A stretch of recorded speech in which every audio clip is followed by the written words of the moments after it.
Thank you for hearing me. My name is Kristen Reed. I'm a resident of the 7th District in Richmond, and I'm here to introduce a coalition of organizations and individuals who have come tonight to say unequivocally that it is time to invest in a Richmond that meets the needs of all of its residents. Over the last couple of weeks, we've heard a great deal about a proposed TIF financing plan for Coliseum redevelopment. Unlike most TIF projects across the country, this would not affect single sites for development, but rather targets 10 square blocks of downtown, effectively flatlining our city's real estate tax earnings from that property for a period of 30 years. This is an unprecedented misuse of TIF financing that will almost certainly push our already strained city budget into dire financial straits within its first decade, as the forcibly frozen real estate earnings fail to keep up with our growing population and public sector needs. This financial proposal is not only risky, it is unpopular. Our coalition released a statement demanding our city fund schools and public services, not private real estate ventures, on December 7th.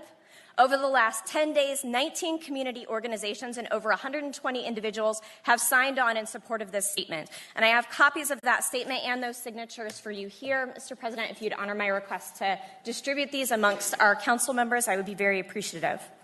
These signatures include signatures from individuals in every one of our districts in the city of Richmond. They include signatures from parents, teachers, faith leaders, and both current and former elected members of our city school board. Our coalition is here to deliver a message to our elected officials. You have been elected to represent kids and communities, not private real estate ventures.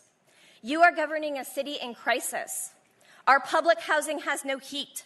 Our schools have black mold. Public services are utterly failing to meet our city's needs. If our spending reflects our values, then today Richmond's spending priorities show unconscionable apathy to students, to communities of color, and to working class residents. This city has time and time again invested in risky real estate deals that fail to follow through on their overinflated revenue predictions, and we have had enough.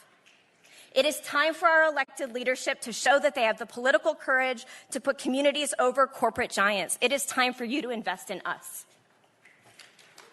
Thank you.